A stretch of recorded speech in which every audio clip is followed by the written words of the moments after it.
ودخل معه السجن فتيان قال أحدهما إني أراني أعصر خمرا وقال الآخر إني أراني أحمل فوق رأسي خبزا تأكل الطير منه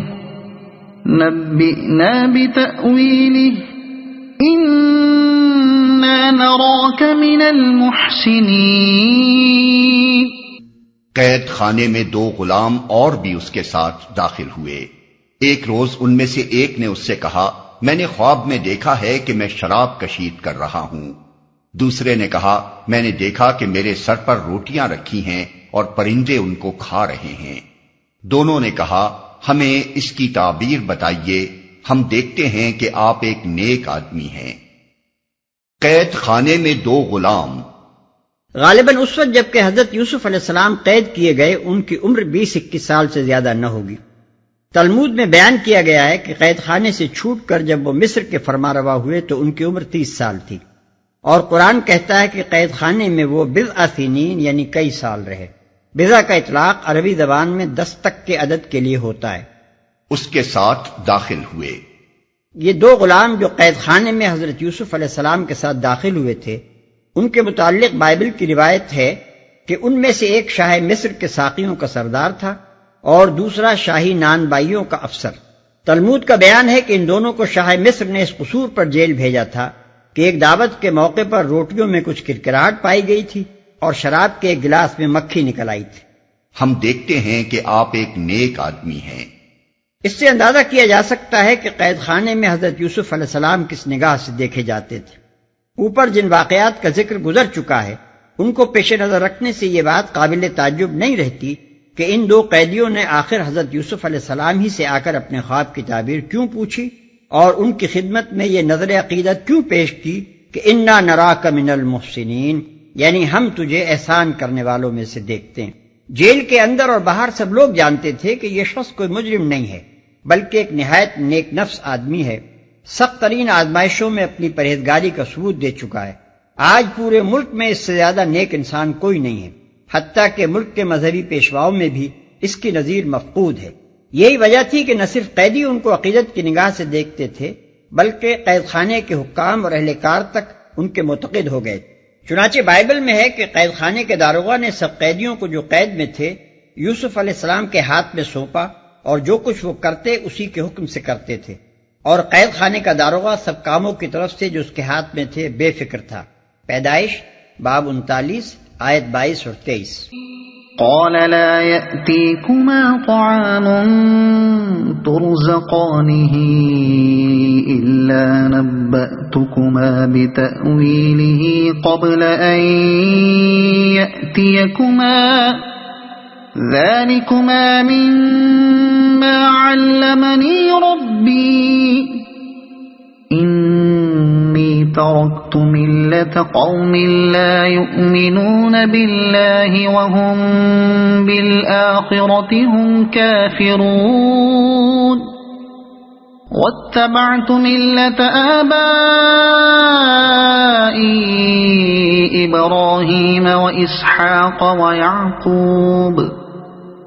ما كان لنا أن نشرك بالله من شيء ذلك من فضل الله علينا وعلى الناس ولكن أكثر الناس لا يشكرون۔ یوسف نے کہا، یہاں جو کھانا تمہیں ملا کرتا ہے اس کے آنے سے پہلے میں تمہیں ان خوابوں کی تعبیر بتا دوں گا۔ یہ علم ان علوم میں سے ہے جو میرے رب نے مجھے عطا کیے ہیں۔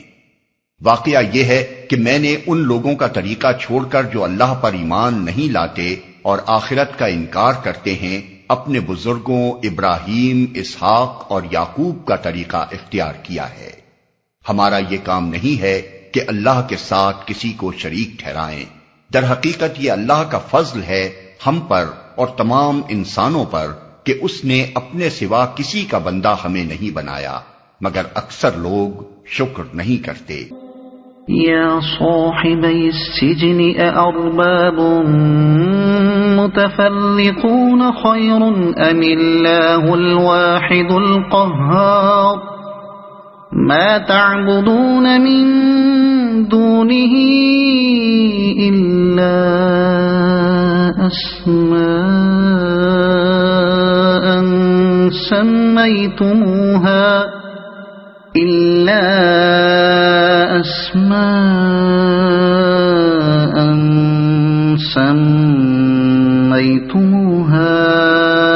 أنتم وآباؤكم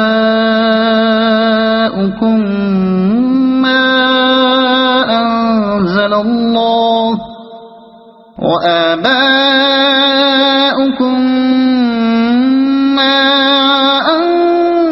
الله بها من سلطان إن الحكم إلا لله أمر ألا تعبدوا إلا إياه ذلك الدين القيم ولكن أكثر الناس لا يعلمون۔ اے زنداں کے ساتھیو، تم خود ہی سوچو کہ بہت سے متفرق رب بہتر ہیں یا وہ ایک اللہ جو سب پر غالب ہے؟ اس کو چھوڑ کر تم جن کی بندگی کر رہے ہو وہ اس کے سوا کچھ نہیں ہیں کہ بس چند نام ہیں جو تم نے اور تمہارے آباء و اجداد نے رکھ لیے ہیں۔ اللہ نے ان کے لیے کوئی سند نازل نہیں کی۔ فرما روائی کا اقتدار اللہ کے سوا کسی کے لیے نہیں ہے۔ اس کا حکم ہے کہ خود اس کے سوا تم کسی کی بندگی نہ کرو۔ یہی ٹھیٹ سیدھا طریقے زندگی ہے، مگر اکثر لوگ جانتے نہیں ہیں۔ يا صاحبي السجن أما أحدكما فيسقي ربه خمرا وأما الآخر فيصلب فتأكل الطير من رأسه قضي الأمر الذي فيه تستفتيان۔ اے زنداں کے ساتھیو، تمہارے خواب کی تعبیر یہ ہے کہ تم میں سے ایک تو اپنے رب شاہ مصر کو شراب پلائے گا، رہا دوسرا تو اسے سولی پر چڑھایا جائے گا اور پرندے اس کا سر نوچ نوچ کر کھائیں گے۔ فیصلہ ہو گیا اس بات کا جو تم پوچھ رہے تھے۔ یہ تقریر جو اس پورے قصے کی جان ہے اور خود قرآن میں بھی توحید کی بہترین تقریروں میں سے ہے، بائبل اور تلمود میں کہیں اس کی طرف ادنا اشارہ تک نہیں ہے۔ وہ حضرت یوسف علیہ السلام کو محض ایک دانشمند اور پرہیزگار آدمی کی حیثیت سے پیش کرتی ہیں، مگر قرآن صرف یہی نہیں کہ ان کی سیرت کے ان پہلوؤں کو بھی بائبل اور تلمود کی بنسبت بہت زیادہ روشن کر کے پیش کرتا ہے، بلکہ اس کے علاوہ وہ ہم کو یہ بھی بتاتا ہے کہ حضرت یوسف علیہ السلام اپنا ایک پیغمبرانہ مشن رکھتے تھے اور اس کی دعوت و تبلیغ کا کام انہوں نے قید خانے ہی میں شروع کر دیا تھا۔ یہ تقریر ایسی نہیں ہے کہ اس پر سے یوں ہی سرسری طور پر گزر جائیے، اس کے متعدد پہلو ایسے ہیں جن پر توجہ اور غور و فکر کرنے کی ضرورت ہے۔ ایک، یہ پہلا موقع ہے جبکہ حضرت یوسف علیہ السلام ہم کو دین حق کی تبلیغ کرتے نظر آتے ہیں۔ اس سے پہلے ان کی داستان حیات کے جو ابواب قرآن نے پیش کیے ہیں ان میں صرف اخلاق فاضلہ کی مختلف خصوصیات مختلف مرحلوں پر ابھرتی رہی ہیں، مگر تبلیغ کا کوئی نشان وہاں نہیں پایا جاتا۔ اس سے ثابت ہوتا ہے کہ پہلے مراحل بحث تیاری اور تربیت کے تھے، نبوت کا کام عملاً اس قید خانے کے مرحلے میں ان کے سپرد کیا گیا ہے اور نبی کی حیثیت سے یہ ان کی پہلی تقریر دعوت ہے۔ دو، یہ بھی پہلا ہی موقع ہے کہ انہوں نے لوگوں کے سامنے اپنی اصلیت ظاہر کی۔ اس سے پہلے ہم دیکھتے ہیں کہ وہ نہایت صبر و شکر کے ساتھ ہر اس حالت کو قبول کرتے رہے جو ان کو پیش آئی۔ جب قافلے والوں نے ان کو پکڑ کر غلام بنایا، جب وہ مصر لائے گئے، جب انہیں عزیز مصر کے ہاتھ فروخت کیا گیا، جب انہیں جیل بھیجا گیا، ان میں سے کسی موقع پر بھی انہوں نے یہ نہیں بتایا کہ میں ابراہیم و اسحاق علیہم السلام کا پوتا اور یعقوب علیہ السلام کا بیٹا ہوں۔ ان کے باپ دادا کوئی غیر معروف لوگ نہ تھے۔ قافلے والے خواہ اہل مدین ہوں یا اسماعیلی، دونوں ان کے خاندان سے قریبی تعلق رکھنے والے ہی تھے۔ اہل مصر بھی کم از کم حضرت ابراہیم علیہ السلام سے تو ناواقف نہ تھے، بلکہ حضرت یوسف علیہ السلام جس انداز سے ان کا اور حضرت یعقوب علیہ السلام کا اور اسحاق علیہ السلام کا ذکر کر رہے ہیں، اس سے اندازہ ہوتا ہے کہ تینوں بزرگوں کی شہرت مصر میں پہنچی ہوئی تھی، لیکن حضرت یوسف علیہ السلام نے کبھی باپ دادا کا نام لے کر اپنے آپ کو ان حالات سے نکالنے کی کوشش نہ کی جن میں وہ پچھلے 4-5 سال کے دوران میں مبتلا ہوتے رہے۔ غالباً وہ خود بھی اچھی طرح سمجھ رہے تھے کہ اللہ تعالیٰ جو کچھ انہیں بنانا چاہتا ہے اس کے لیے ان کا ان حالات سے گزرنا ہی ضروری ہے، مگر اب انہوں نے محض اپنی دعوت و تبلیغ کی خاطر اس حقیقت سے پردہ اٹھایا کہ میں کوئی نیا اور نرالا دین پیش نہیں کر رہا ہوں، بلکہ میرا تعلق دعوت توحید کی اس عالمگیر تحریک سے ہے جس کے ائمہ ابراہیم، اسحاق و یعقوب علیہم السلام ہیں۔ ایسا کرنا اس لیے ضروری تھا کہ داعی حق کبھی اس دعوے کے ساتھ نہیں اٹھا کرتا کہ وہ ایک نئی بات پیش کر رہا ہے جو اس سے پہلے کسی کو نہ سوجی تھی، بلکہ پہلے قدم ہی پر یہ بات کھول دیتا ہے کہ میں اس ازلی و ابدی حقیقت کی طرف بلا رہا ہوں جو ہمیشہ سے تمام اہل حق پیش کرتے رہے ہیں۔ 3، پھر حضرت یوسف علیہ السلام نے جس طرح اپنی تبلیغ کے لیے موقع نکالا اس میں ہم کو حکمت تبلیغ کا ایک اہم سبق ملتا ہے۔ 2 آدمی اپنا خواب بیان کرتے ہیں اور اپنی عقیدت مندی کا اظہار کرتے ہوئے اس کی تعبیر پوچھتے ہیں۔ جواب میں آپ فرماتے ہیں کہ تعبیر تو میں تمہیں ضرور بتاؤں گا، مگر پہلے یہ سن لو کہ اس علم کا ماخذ کیا ہے جس کی بنا پر میں تمہیں تعبیر دیتا ہوں۔ اس طرح ان کی بات میں سے اپنی بات کہنے کا موقع نکال کر آپ ان کے سامنے اپنا دین پیش کرنا شروع کر دیتے ہیں۔ اس سے یہ سبق ملتا ہے کہ فی الواقع کسی شخص کے دل میں اگر تبلیغ حق کی دھن سمائی ہوئی ہو اور وہ حکمت بھی رکھتا ہو تو کیسی خوبصورتی کے ساتھ وہ گفتگو کا رخ اپنی دعوت کی طرف پھیر سکتا ہے۔ جسے دعوت کی دھن لگی ہوئی نہیں ہوتی اس کے سامنے تو مواقع پر مواقع آتے ہیں اور وہ کبھی محسوس نہیں کرتا کہ یہ موقع ہے اپنی بات کہنے کا، مگر وہ جسے دھن لگی ہوئی ہوتی ہے وہ موقع کی تاک میں لگا رہتا ہے اور اسے پاتے ہی اپنا کام شروع کر دیتا ہے۔ البتہ بہت فرق ہے حکیم کی موقع شناسی میں اور اس نادان مبلغ کی بھونڈی تبلیغ میں جو موقع و محل کا لحاظ کیے بغیر لوگوں کے کانوں میں زبردستی اپنی دعوت ٹھوسنے کی کوشش کرتا ہے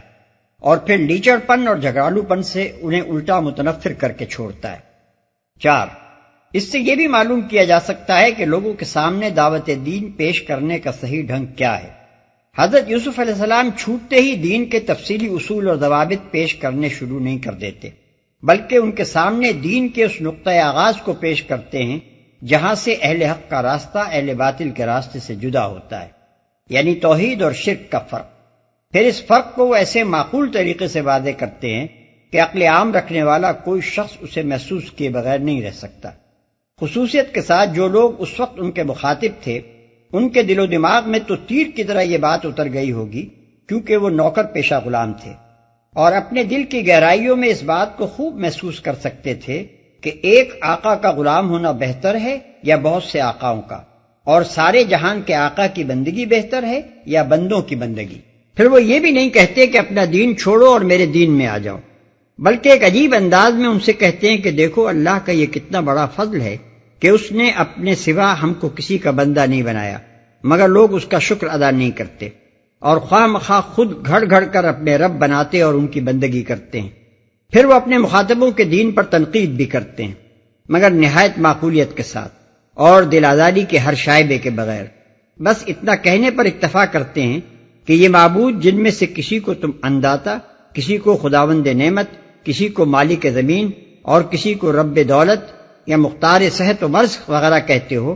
یہ سب خالی خولی نام ہی ہیں۔ ان ناموں کے پیچھے کوئی حقیقی انداتائی و خداوندی اور مالکیت و ربوبیت موجود نہیں ہے۔ اصل مالک اللہ تعالیٰ ہے جسے تم بھی کائنات کا خالق و رب تسلیم کرتے ہو، اور اس نے ان میں سے کسی کے لیے بھی خداوندی اور معبودیت کی کوئی سند نہیں اتاری ہے۔ اس نے تو فرمانروائی کے سارے حقوق اور اختیارات اپنے ہی لیے مخصوص رکھے ہیں اور اس کا حکم ہے کہ تم اس کے سوا کسی کی بندگی نہ کرو۔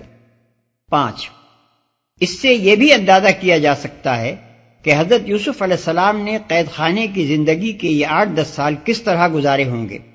لوگ سمجھتے ہیں کہ قرآن میں چونکہ ان کے ایک ہی وعد کا ذکر ہے اس لیے انہوں نے صرف ایک ہی دفعہ دعوت دین کے لیے زبان کھولی تھی، مگر اول تو ایک پیغمبر کے متعلق یہ گمان کرنا ہی سخت بدگمانی ہے کہ وہ اپنے اصل کام سے غافل ہوگا۔ پھر جس شخص کی تبلیغی دھن کا یہ حال تھا کہ 2 آدمی تعبیر خواب پوچھتے ہیں اور وہ اس موقع سے فائدہ اٹھا کر دین کی تبلیغ شروع کر دیتا ہے، اس کے متعلق یہ کیسے گمان کیا جا سکتا ہے کہ اس نے قید خانے کے یہ چند سال خاموش ہی گزار دیے ہوں گے؟ وقال للذي ظن أنه ناج منه اذكرني عند ربك فأنساه الشيطان ذكر ربه فلبث في السجن بضع سنين. پھر ان میں سے جس کے متعلق خیال تھا کہ وہ رہا ہو جائے گا، اس سے یوسف نے کہا کہ اپنے رب شاہ مصر سے میرا ذکر کرنا، مگر شیطان نے اسے ایسا غفلت میں ڈالا کہ وہ اپنے رب شاہ مصر سے اس کا ذکر کرنا بھول گیا، اور یوسف کئی سال قید خانے میں پڑا رہا۔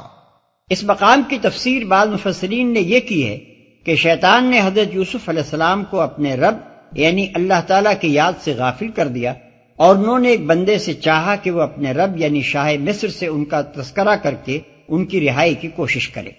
اس لیے اللہ تعالیٰ نے ان کو یہ سزا دی کہ وہ کئی سال تک جیل میں پڑے رہے۔ در حقیقت کی تفسیر بالکل غلط ہے۔